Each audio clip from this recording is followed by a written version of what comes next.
How did Osho come into your life? How was it? Mhm. And what happened next? So when you ask me this, you are there asking, and first of all, I'm receiving your energy. So Okay. I have to take a moment to answer the question because I'm adjusting to the impact of the very beautiful big energy that you have. Because this is my job, is reading people, whether I like it or not. Many times I wish it would go away, but so I can't look at somebody without feeling Divya, and very, very beautiful. Many layers of richness, and I passed, and gorgeous flowers and all kinds of things. So Wow. I have to let that Okay. breathe and expand and settle. Okay. And then I can very happily go back to this moment when I was introduced to Osho. I was in San Francisco, living in a flat with my mother and my little brother, and I was 21. And I was, in a way, very, very, very lost. But in another way, very found, because I was a poet. So I always translated everything into poetry, and in that I was at home. So those two things going on. And then my sister, my little sister, had very, very courageously and adventurously hitchhiked across Asia from Europe. We had seen each other last in Italy in 71. She hitchhiked across Asia, and she ended up finding Osho. And she said she absolutely surrendered. She just fell down on the floor and that was it. So then she started writing letters to my mother and me in San Francisco. And one morning, I went to the post box and I took out a very thin aerogram, blue aerogram. And I tore it open right then, and something fell out of it, down onto the pavement. So I reached down and I picked it up. It was a photograph. And it was someone laughing. It was a man with a beard. And he was laughing like this. And the photograph somehow went through my body and to my spine. And it was vibrating there. And I thought, oh, he's laughing. I haven't laughed for, I don't remember how long. Then I began to resist, because I don't know why. My mother, my sister had sent to her a magazine, some kind of Osho newsletter. It was called Bhagwan in those days. And my mother immediately said, I'm going to India. But I needed longer. I just resisted a bit longer. But then 9 months later, my mother and I got on a plane together and we flew to Bombay. And the same afternoon, we sat in front of Osho. And this was a moment. Oh my God. This was a moment. It was like when we came into the door to the room where he was in a block of flats called Woodland at the time in Bombay. It was very cool, cold. And there was a fragrance of something like pine and menthol and some other things that was suffusing the whole cool air. And it was mingled with bliss. And it was bliss so staggeringly intense. It was like walking into a wall of bliss. And it felt as though I fell to my knees and crawled after this. I don't know if I actually did that, but this is the feeling inside of me. So I went and sat in front of him. And when I looked at him, it was like everything that was in me became transparent. It could be seen through, and I knew that he could see into me without any barriers at all. He could just observe. So I was sitting here, my mother was sitting, and there was my sister sitting, all of us with him. And that was the beginning. I didn't know what sannyas was. My sister must have told us something, but I was blocking it at that point when she had been telling us. So I didn't really, guru, disciple, what's that, I had gotten a feeling from her letters, which were very beautiful. The feeling I had gotten was that poetry must live there where he was, and that I wanted to live in the state of poetry all the time. That was my only anything like an ambition or a longing. That moment when the poem descends and you are in an illuminated bliss, even when you're writing about the most mundane thing, the light has come into it and you're completely present with it. And this was, I thought, okay, if this can be my space, this would be very, very nice. One other thing that had happened. Someone was in San Francisco called Sushila, who was leading dynamic meditations. And so one time before we flew to Bombay, my mother and I went to this place where dynamic meditation was happening. It was in the basement of a church in a district called the Sunset District. And it was the same church where my mother and father had been married many, many years before, however disastrously. And so this was my first dynamic. And this was also an incredible thing because we had a blindfold and we entered into this breathing. And it was the whole experience was very challenging, difficult, painful. My body hurt. It was like difficult to face this, to stay with this whole thing for 1 hour. But what I understood from this was, if I can't look inside for 1 hour, what right do I have to bring my eyes to this outside world? No, I would have no right at all. Therefore, I must face this inside world. So this was my crystallized understanding out of that experience. So when we went to India, after a few days in Bombay, we went to a meditation camp on the border of Rajasthan and Gujarat in Mount Abu, which is this kind of funny bump sticking up out of the hot plains, a mountain just sticking up. And the taxi went on a road like round and round and round. And we came to this weird, exotic fairyland that was fragrant with wood smoke and spices. And there was a huge hotel there where Osho was giving his meditation camp. And he was leading all the meditations all day, 5 meditations. And because of that experience with that dynamic, and because, I don't know, because I totally and completely jumped in to the whole thing, absolutely fully. I held nothing back, even however terrifying it was. And it was very terrifying many, many, many times. And at the end of the camp, I got to have a private darshan with him, where I sat in front of him in his room. And I told him that I was full of desire for comforts of the West and for the boyfriend that I had left in San Francisco and all kinds of things. And he said to me, all desires are innocent. And this was so beautiful. I felt like, he sees me and I can trust him. This is okay. This is okay. He's,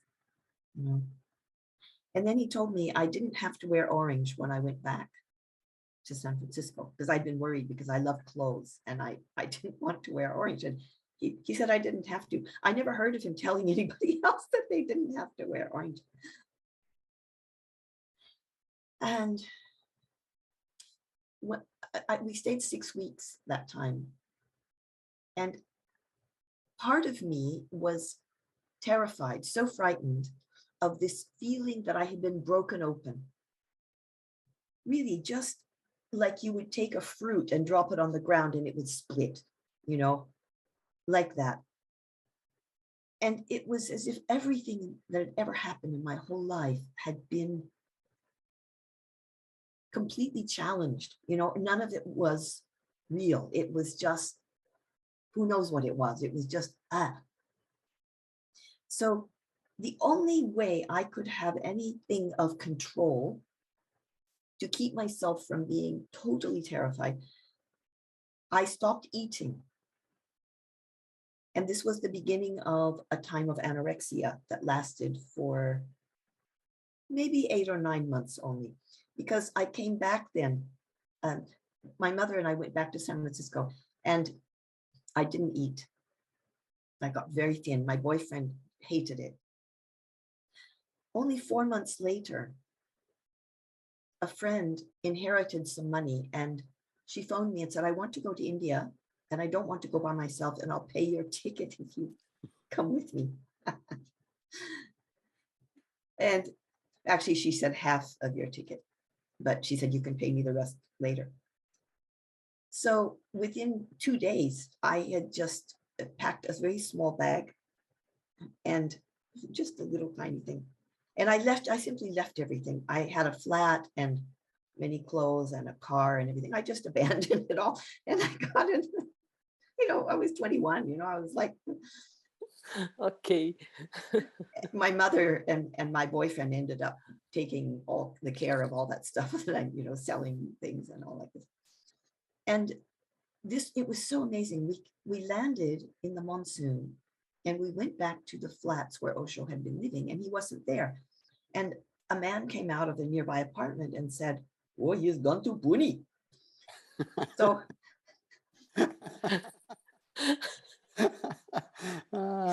I can imagine.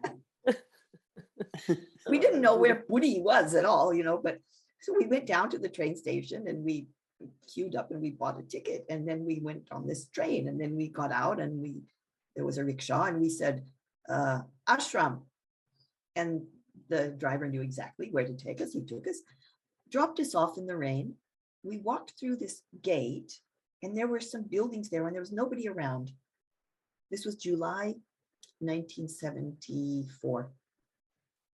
So I wandered off from my friend, and I walked around the edge of the house, and there was Osho. He was sitting in a chair, and my sister was sitting on the floor beside him, and Vivek was sitting on the other side.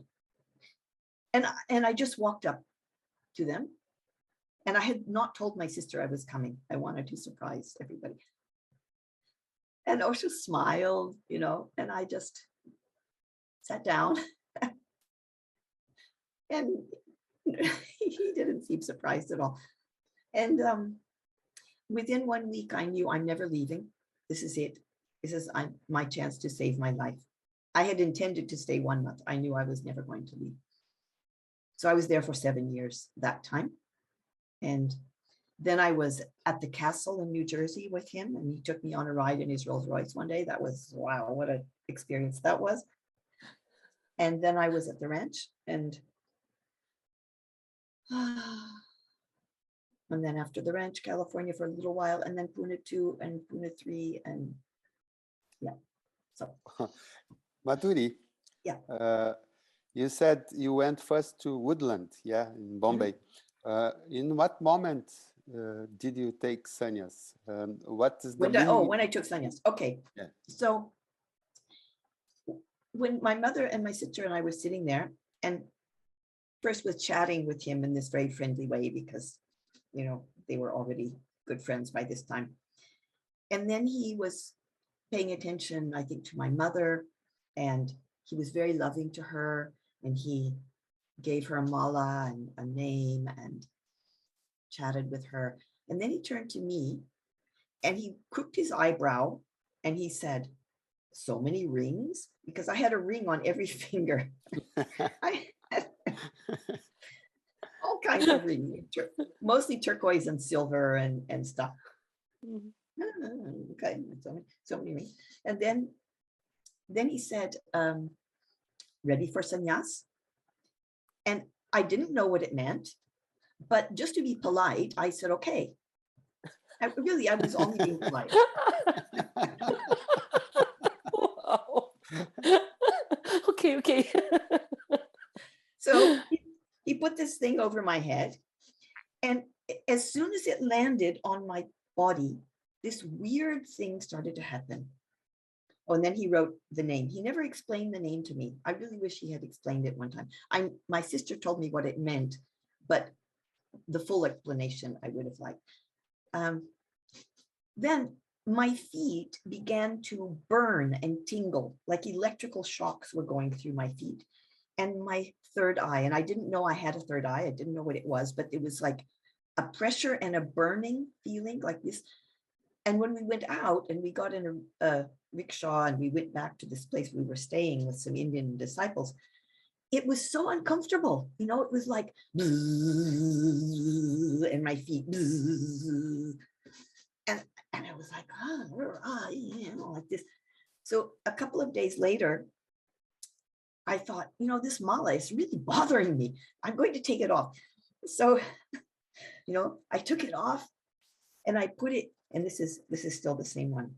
Ah, Wow, beautiful. I got it with rose quartz now, but this is the same one. So I put it on a bureau in the bedroom, and immediately I felt like, big relief, you know, not burning up anymore. But then it was like, well, I just understood that if I don't put it back on, I'm going to miss the most unbelievable, incredible opportunity that ever could be given to anybody, you know. So back on again. And burning. shaking. And your sister explained the meaning of your name, but you didn't to us. Yeah, she said it means with Prem Madhuri, Ma Prem Madhuri. So she said that the Ma meant all women are mothers of the universe. So I thought, all right, okay, why not? And Prem means love, because apparently I'm on the path of love. She says there's the path of love and the path of meditation, and then the devas are nature, kind of like nature lovers, and das meant servant, and she was explaining some things. So Prem Madhuri meant, Madhu is Sanskrit for honey, and Madhuri means sweet.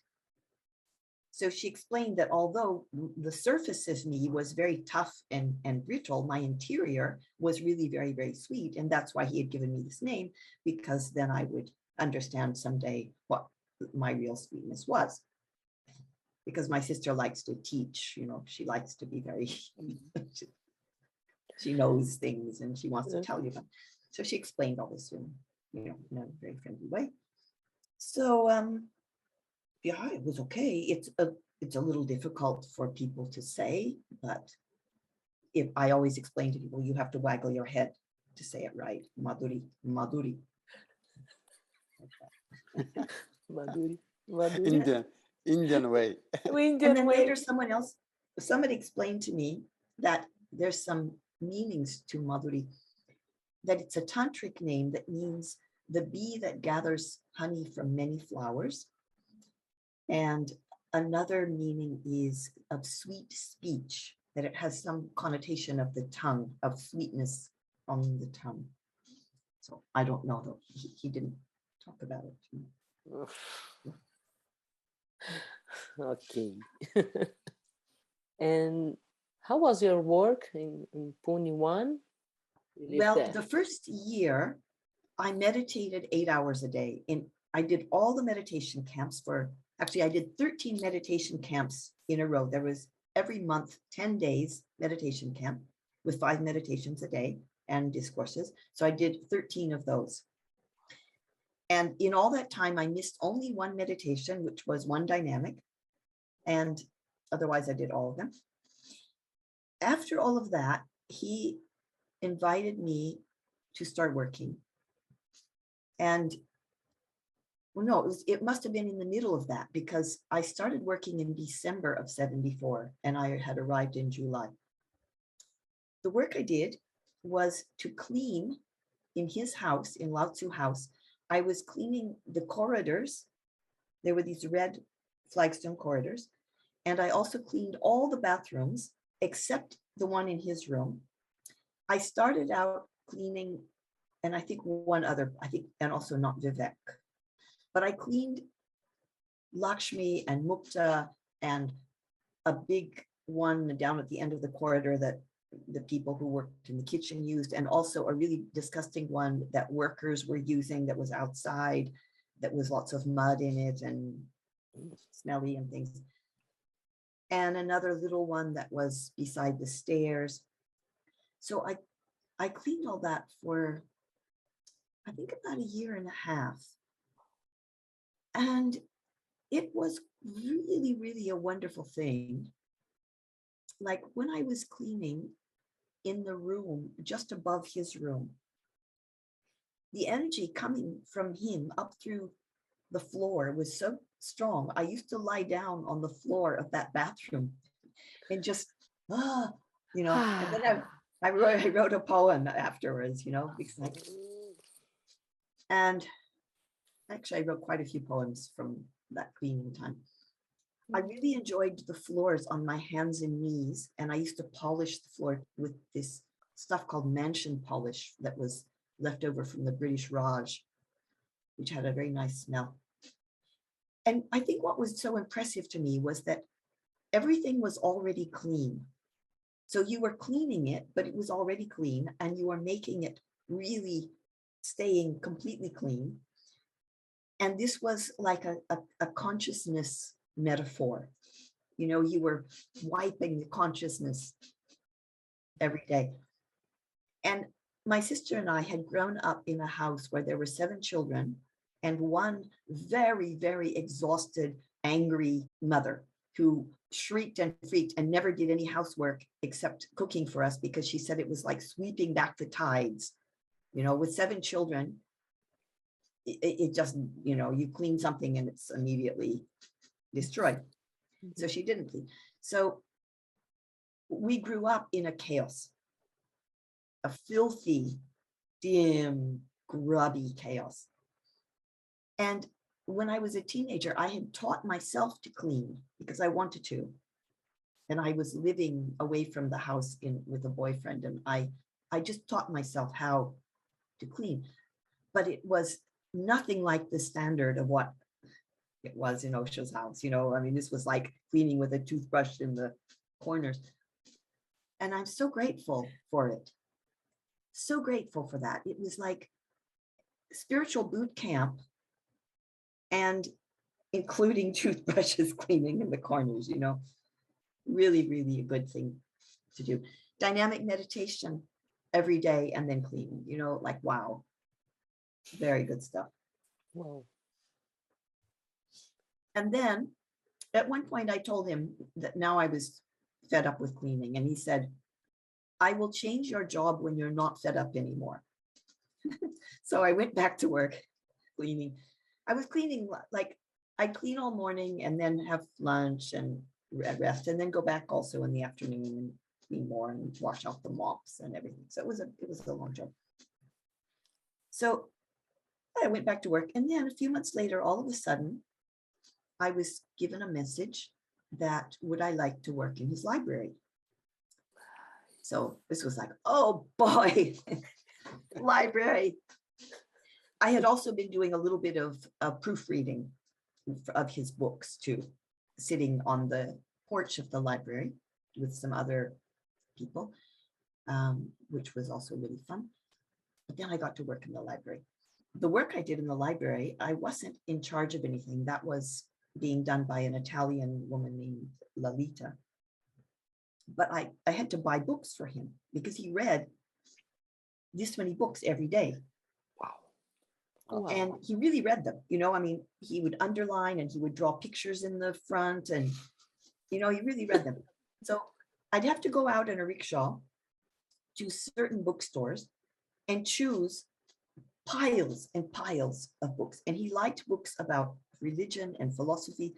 And if we were desperate and there really wasn't anything else, there was even a Christian bookstore, and we would get books about Jesus, like stacks of them. So I'd load up the rickshaw and come back, and then we had to clean the books. And there was a special method for cleaning them, which I still use. Every time a book comes into my house, I clean it in this way. And then we would put them out to dry on this balcony, and they had to have no smell. So we spent quite a lot of time sniffing books.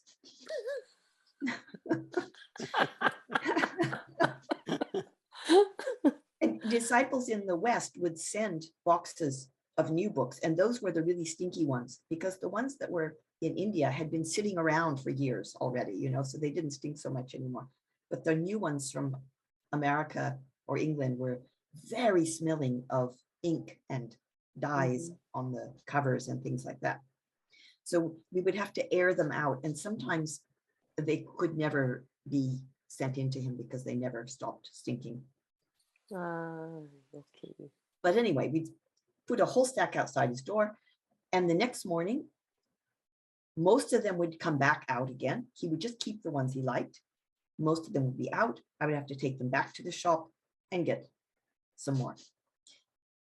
So that was a lot of what I did. And then I also filed cards in a kind of card file. So this went through the period of Pune 1, yeah?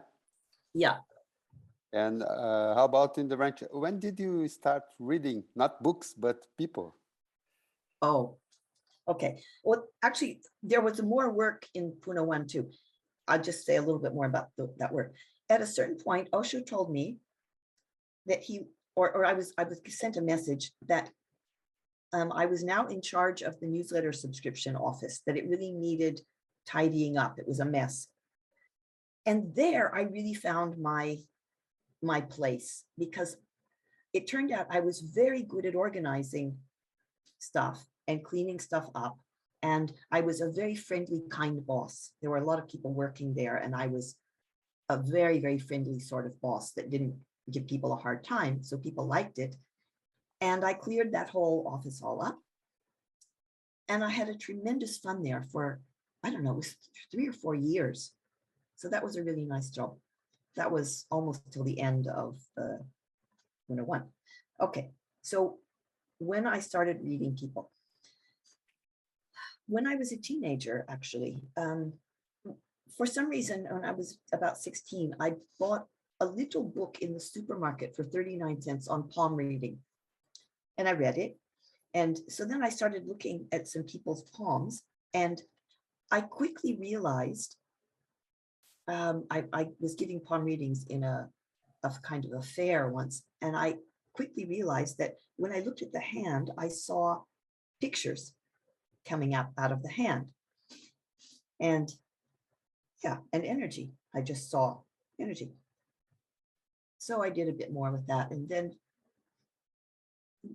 when I was fully into meditation for all of that time, I wasn't doing that. I was only basically, all the layers were coming off. But I experienced a psychic massage from someone. She had me lying down, and she put her fingers in the energy above my spine. And I felt this so strongly. It was like a revelation. My God, she's not even touching my body. And I'm really, really feeling this. I felt all kinds of things happening. So it sort of gave me a courage to respect this fact, that energy is real. He was giving a series of discourses on the chakras. Every day he'd talk about a different chakra, and he would explain a lot of things about the chakra. And I found it really fascinating. At that time, I was with a really sweet boyfriend. This was in around 1977 or so. And we lived together in a funny little room behind the go down where all the books were kept. Just a little space. we would go back to that room to get ready to go to our different works. And I would say to him, lie down. I want to just feel your chakra that Osho was talking about. So he'd lie down and I would put my hand there, first on the chakra and then above it. And I'd see all these pictures. And then I would tell him, oh, look, I see you're a little boy and you had this little red wagon that you were pulling along. And then I would say to him, okay, now you do mine. And he said, but I can't do that. And I said, of course you can do that. You just put your hand there and just tell me what there is. And he said, no, I can't. And I didn't believe this because it's so clear, you know. So later, when at the ranch, I did many, many jobs at the ranch. It was like construction, a lot of construction. In the beginning, I was in the central records, but at the ranch, I kept running afoul of the Sheila people, you know, and getting fired from this and sent to that and stuff. And eventually, I felt so oppressed by this regime of Sheila and all of her people that a way that I found to escape from it was I had been sent to Portland to clean rooms. And I had this boyfriend that I was completely obsessed with, that I absolutely adored, and who was always running away from me with other women. And one day we had to be at some meeting together, and he was feeling affectionate that day, and he put his arm around me and he was snuggling up to me.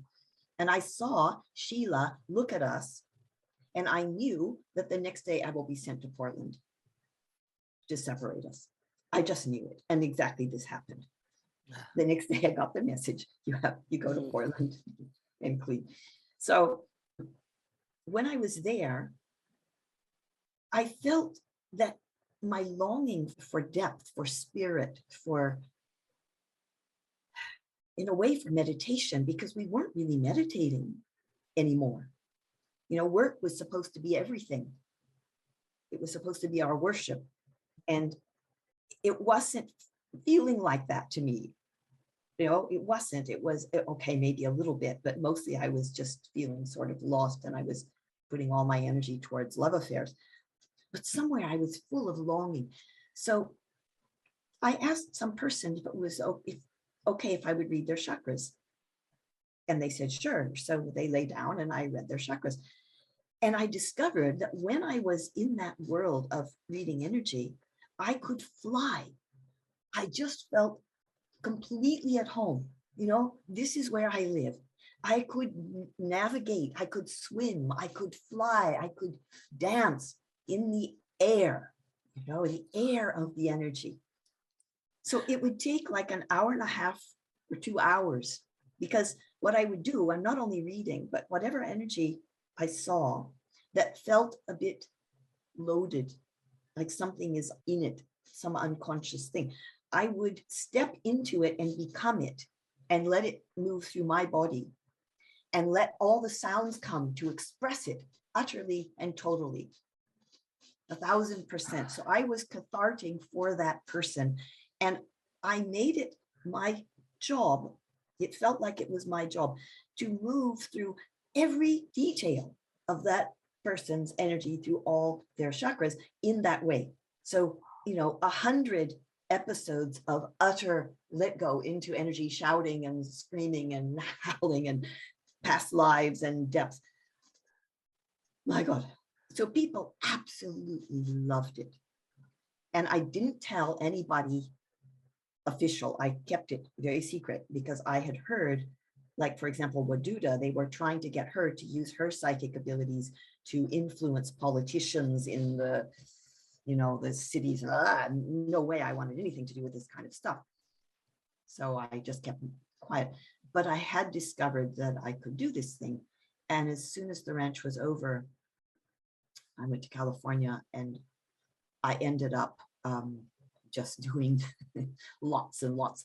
And I never knew, I didn't know what money I should ask for this. So I just told people, pay me whatever you want. And I ended up getting plugged into some Hollywood situation where I was going to Hollywood. And then people were giving me checks for $200 again and again and again, which was like completely mind blowing. You know, it's the first time in my life that was making money, and it was, yeah.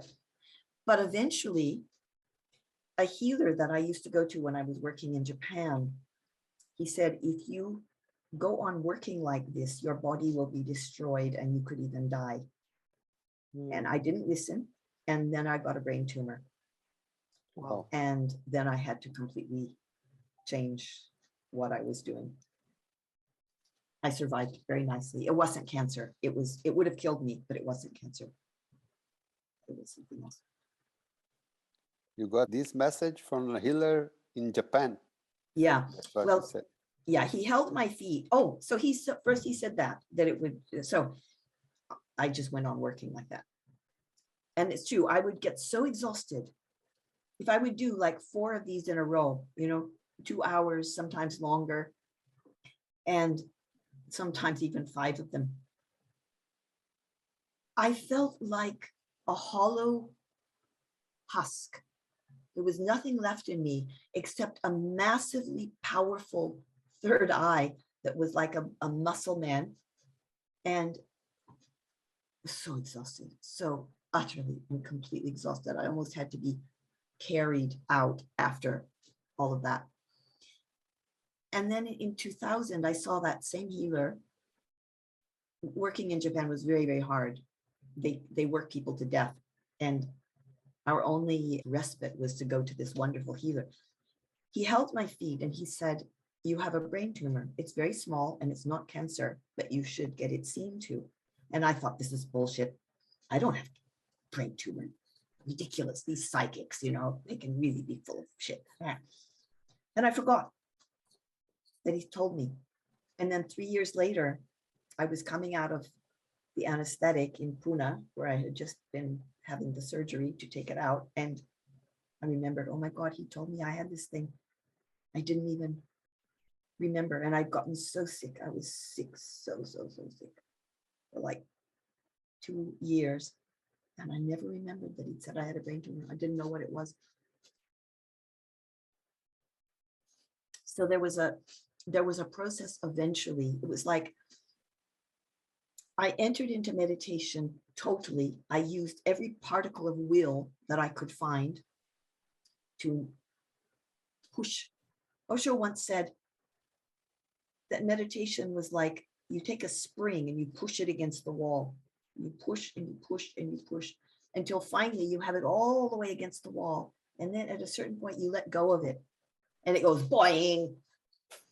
So that was my boing. I'm still in the boing.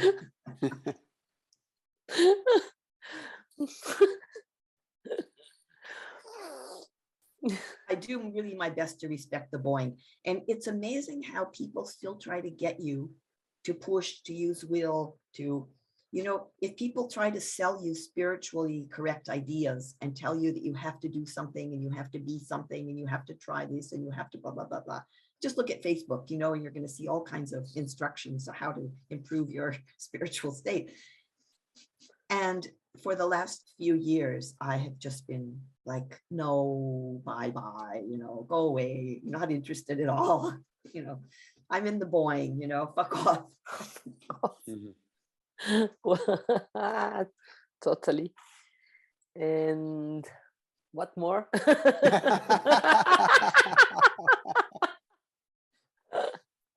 Oh, much more. I wrote about it all in the book. More. My mistakes on the path. I told the whole story. Do you have a book?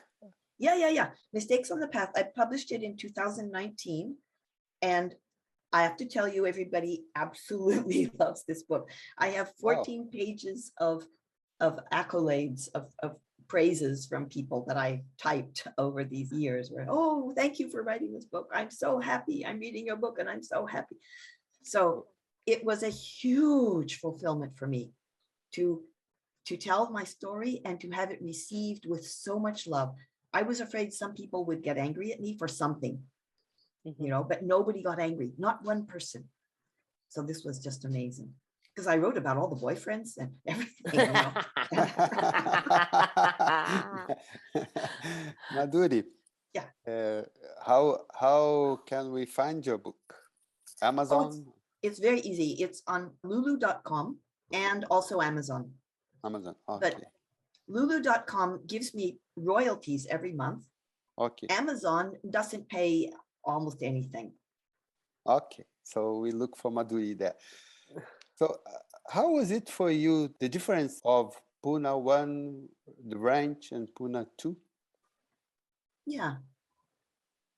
So Pune 1 was unbelievably magical and mysterious and mystical.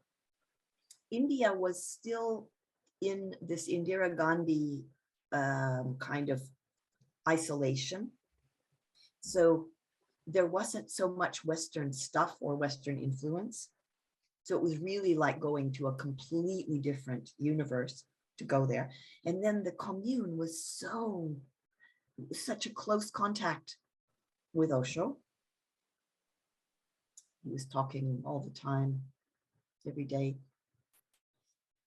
And he was also very much having a hands-on guiding of many details, details of our lives. We would ask him about, I fell in love with this person. Is it okay if I'm with this person? Even, stuff like that. One time he appointed a boyfriend for me, now you be with this person.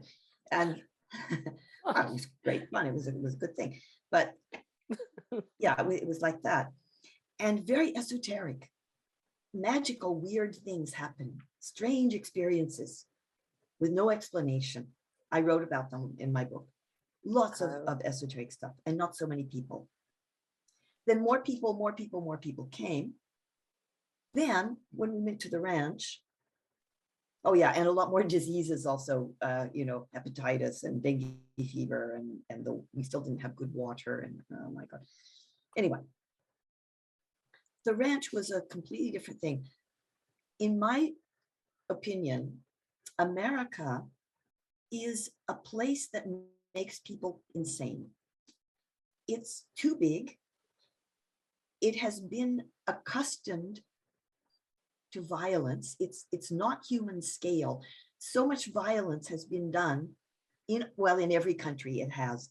But in America, somehow it's still very fresh pioneer mentality. We take guns into this wilderness and we tame it. We batter things to death and kill things and eat them and build houses, and it's very macho. This is so not Osho. This is so not the sensitivity and the subtlety that you need and that you get from meditation. It's the exact opposite. So we take this amazing phenomenon of this man who has apprehended the subtlety in the most incredible degree, and you put him down in this cowboy place with these hostile people around. And inevitably, we got infected in some degree by this American mess. And it was a threat, in the end, they would have happily come in and murdered all of us. If Osho hadn't left, got on his plane and flew away and drew the fire, they wanted to come in and just go, they wanted to do that. So that vibe was all around. And the fact that we managed to have as much fun as we did is amazing, that it lasted as long as it did, and we managed to have as much fun as we did is wonderful.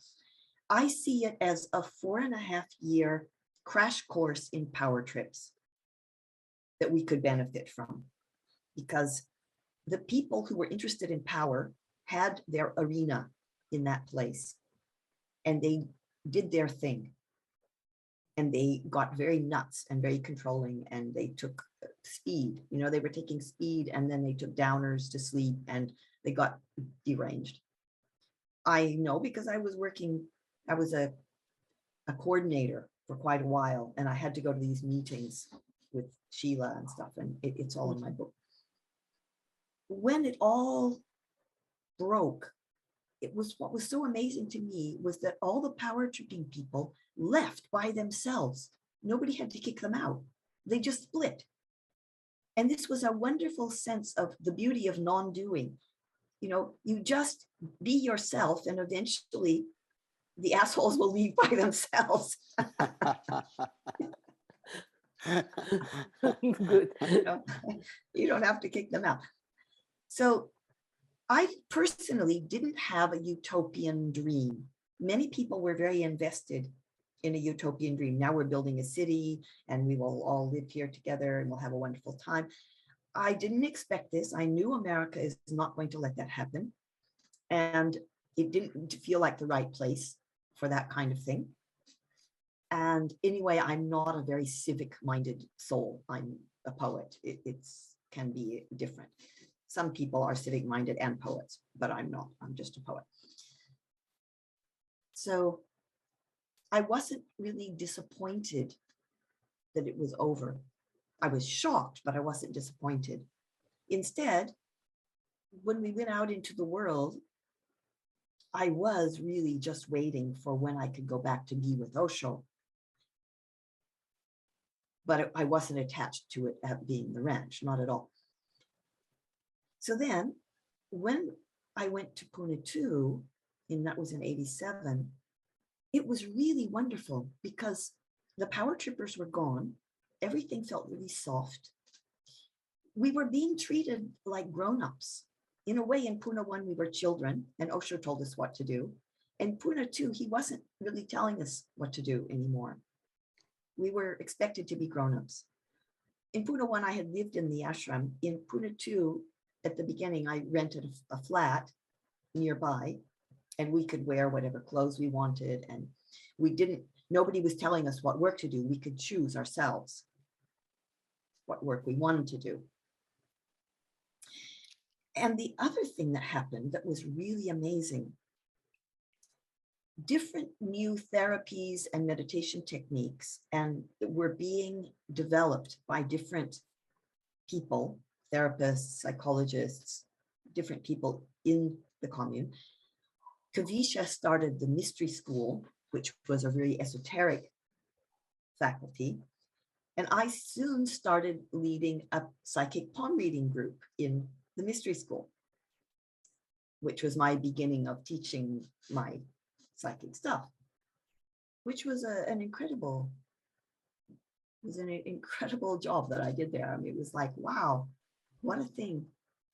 I'm very finished with it now, but it was really an amazing time.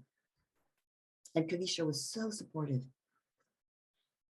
And I went on to lead trainings. I led a really wild and crazy training called the Mouth of the Dragon. It was 3 weeks. And we had this huge dragon with a ghetto blaster inside him that went around the ashram as a publicity. And I taught chakra reading and all kinds of things. And when he left his body,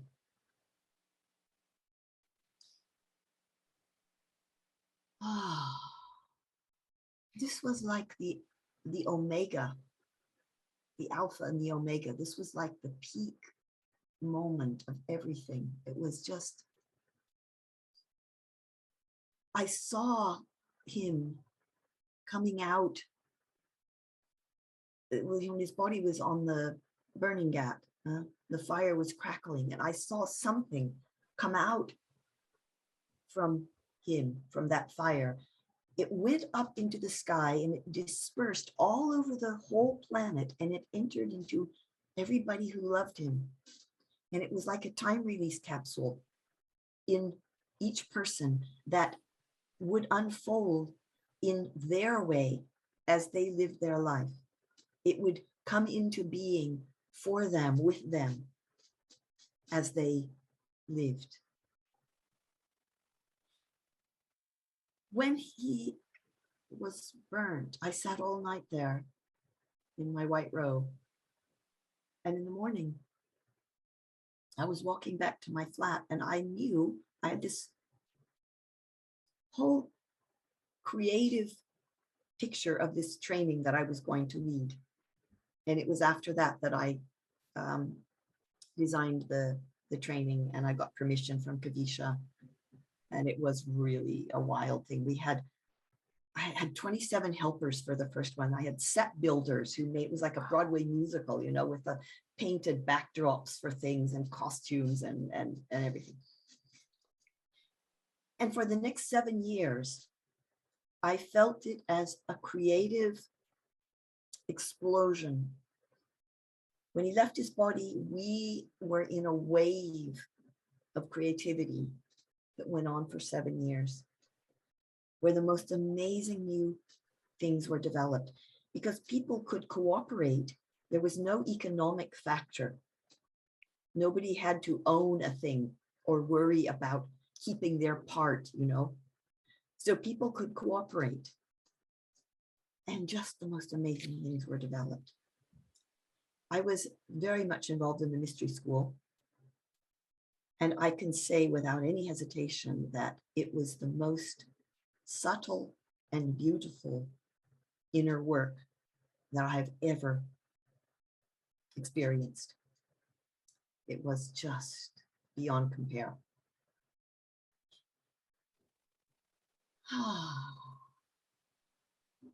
So, and then there was pageantry, there was color, people dressed up in costumes, there were festivals, musicians playing all over the place all the time. At a certain point, somebody, I don't know who it was, started to get sort of more cracking down and telling the musicians they had to work for 6 hours as well as playing music, which then they all left, you know, because playing music is work, actually, you know, you have to count it, you know, it's like, it just is like that. And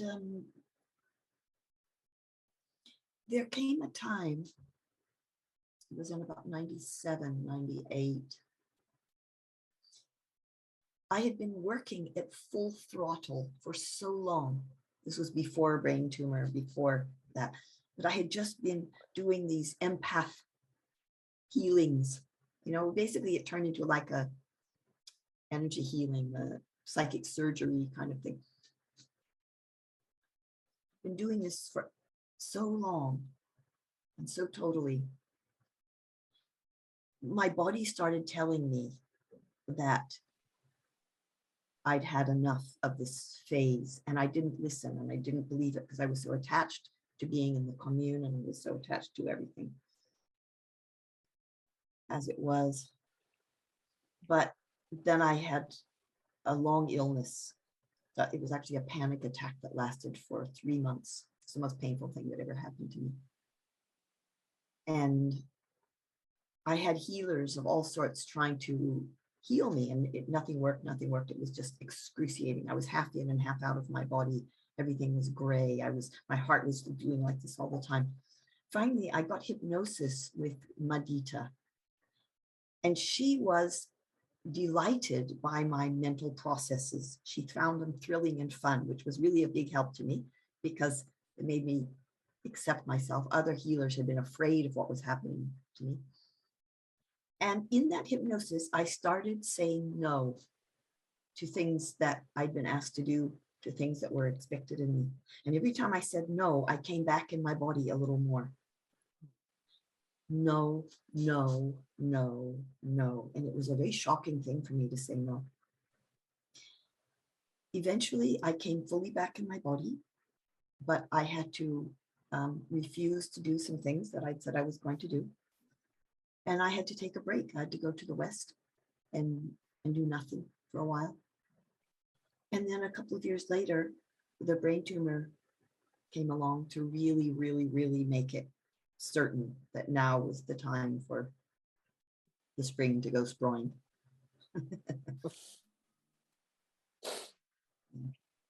So that's how it was for me.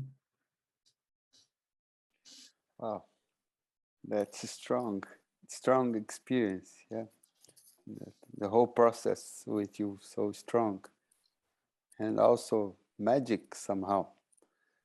I think we are coming to an end of this beautiful interview.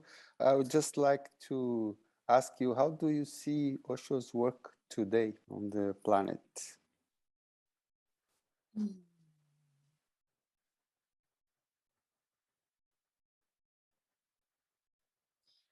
I see it like water. Wherever water flows, it seeks the lowest level and it permeates and it spreads out. Osho, having been here in the body for the time that he was, his vibration has spread, it's gone with the winds all over the planet, and it has settled in the cracks, in the crevices, in people, in everywhere. And in the right timing for each individual person, they might discover something. They might find that just nearby them, there is a resource. And they might find that around them are many resources that they can sit and close their eyes, and there is a friend nearby who understands and who has been there and who has given guidance and support and techniques. Anywhere on earth, I think people can find this, like pollen goes with the wind and even settles in Greenland and the Arctic. So, Osho. I am personally not worried about the timing, because timing is the thing we probably have the least control over in this universe. We don't understand it at all. We don't know what it's made of. We have the hubris to imagine that we can do something about timing, but we really don't have any ability to. That's how we have to be in a let go. So I can see that the world has many horrible things going on in it, and it has always had many horrible things going on in it. I'm not going to pretend to understand why. My own sense is simply not to bother, not to interfere, not to try to do anything, not to even get especially freaked out about it, even when people are destroying things. Because when they destroy, something new has to come. This is life. That's how it works. Something new will always come. We hate it when something is destroyed. I also do, but something new will come. So I don't want to give a lot of energy to being upset about the awfulness and the doom. Rather, what feels right to love right now? What feels right to notice? What feels right to respect? What feels right to protect? What feels right to be in silence with, to be with, to play with, to be happy with, and to respect the silence of the emptiness that was his biggest gift. Emptiness is the biggest gift. To be able to live with that as the bedrock makes us sane. And I think nothing else really does at a deep level. And that goes beyond the struggles of the world. Okay, Madhuri, I just want to say thank you very much for sharing your experience, for giving us your time and your wisdom. Thank you so much. Thank you. Thank you for inviting me and for both of your presences. Okay. I don't want to say goodbye.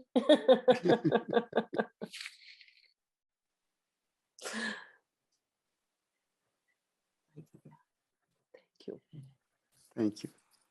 Thank you.